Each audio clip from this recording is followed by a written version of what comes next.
Why is it almost impossible to reach the South Pole? For over 100 years, people have tried. Explorers, scientists, soldiers, and almost every one of them either failed or died trying. There's an actual list of people who tried to step foot on the South Pole and never came back. Reaching the South Pole isn't just a journey, it's a survival game where nature shows no mercy. For nearly 70 million years, Antarctica has been frozen. But humans only discovered this continent about 200 years ago. Just imagine, when the British Empire was ruling India, people hadn't even seen Antarctica yet. In all of world history, this was the last unknown corner of the map, a frozen land at the bottom of the world that didn't even feel real. And even today, most of it still remains untouched, unexplored, and unclaimed. You can't just fly over it. Commercial airplanes avoid it. Why? Because the weather here is so extreme that planes can crash, navigation systems stop working, and there's no chance of emergency rescue.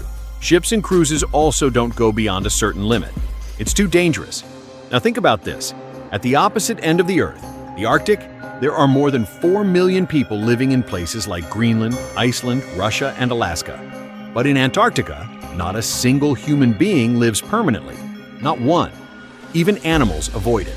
Polar bears, with their thick fur and fat, survive the Arctic, but they can't survive Antarctica. Only penguins and a few seals are seen near the coastal areas. No forests, no buildings, no cities, just silence and endless white land. People say this is a place with only two things: silence and secrets. So many questions come up. Why is it so deadly cold? Why was there once a forest here millions of years ago? Why does NASA visit again and again? And why are there so many strange reports, sightings of unidentified flying objects, UFOs? Now, in 2024, a shocking report came out. Underneath the ice of Antarctica lies one of the world's largest oil reserves, over 511 billion barrels. That's more oil than most countries combined. Still, the world's superpowers haven't rushed to claim it. Why? Why are they so afraid of Antarctica? Let's take a look at how humans discovered it. Around 2,000 years ago, philosophers like Aristotle imagined a large unknown southern land, something to balance the lands in the north. They called it Terra Australis Incognita, the unknown southern land.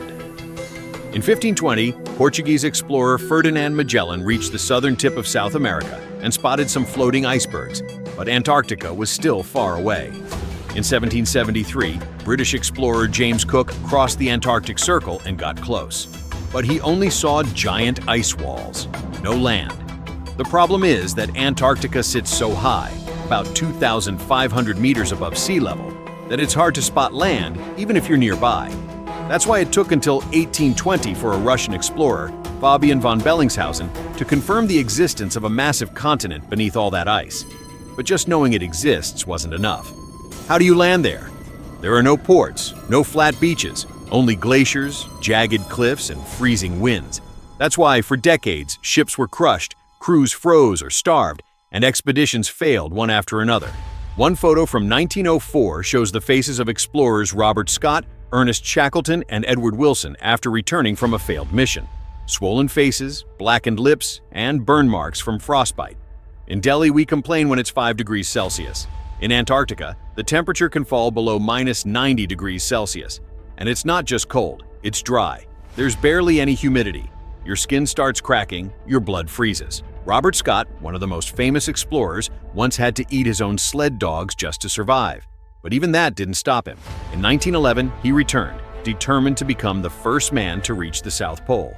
He marched through the blizzards with 4 teammates. After a year-long journey, they finally arrived at the center of the South Pole. But it was too late. There, already fluttering in the icy wind, was a Norwegian flag. Roald Amundsen had beaten him by 1 month. Scott was heartbroken. The team turned back, but they never made it. They died in the snow. Their frozen bodies were found buried with their journals. Antarctica had taken more lives. Over the years, more people attempted the journey. But the results were mostly the same: frostbite, dehydration, starvation, and death. Antarctica is not just cold, it's hostile. The winds here aren't like anywhere else on Earth. Storms called katabatic winds come rushing down from the mountains at 300 kilometers per hour, faster than most hurricanes. Visibility drops to 0. This is called whiteout. You can't see the ground or the sky. People lose their way and fall into deep, hidden cracks called crevasses, some as deep as 100 feet. Even today, these crevasses remain death traps. Some are hidden beneath a thin sheet of snow, invisible until someone falls in. And that's not all. The continent is covered in thick ice that holds 90% of the world's frozen water. And scientists say, buried deep within this ancient ice, are viruses and bacteria that haven't been seen for millions of years. They call them zombie viruses. If the ice melts, no one knows what kind of outbreak might happen. So, how are people visiting Antarctica now? Thanks to modern technology, satellite navigation, survival suits, and support stations, about 100,000 tourists visit each year. But only for 3 to 4 months between November and March. That's the Antarctic summer. The sun stays up 24 hours a day, and temperatures rise to a manageable -15 to -20 degrees Celsius. The rest of the year? Total darkness. Temperatures below -60. You can't see your own hand in front of your face. Even today, no one lives there permanently. Only scientists work there, and only a few thousand at a time, mostly at research stations like the U.S. McMurdo Base. It's the largest base in Antarctica. They have hospitals, food storage, electricity, even an ATM.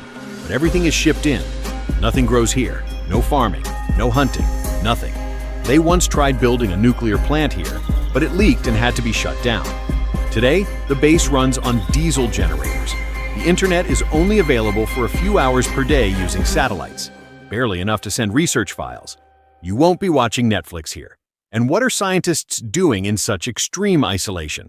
They study how the ice affects sea levels. They research ancient climate patterns. They look for signs of life in extreme conditions. NASA studies here to prepare for missions to Mars. The South Pole Telescope was even used to help capture the first image of a black hole. Yet despite all this, the world agreed, Antarctica must never be exploited. In 1959, the Antarctic Treaty was signed by over 50 countries.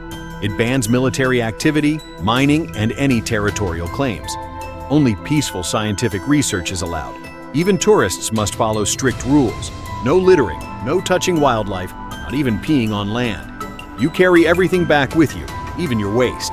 That's how fragile this place is. But even with all the rules, trouble is brewing. In 2024, an avian flu outbreak was detected in penguins and seals.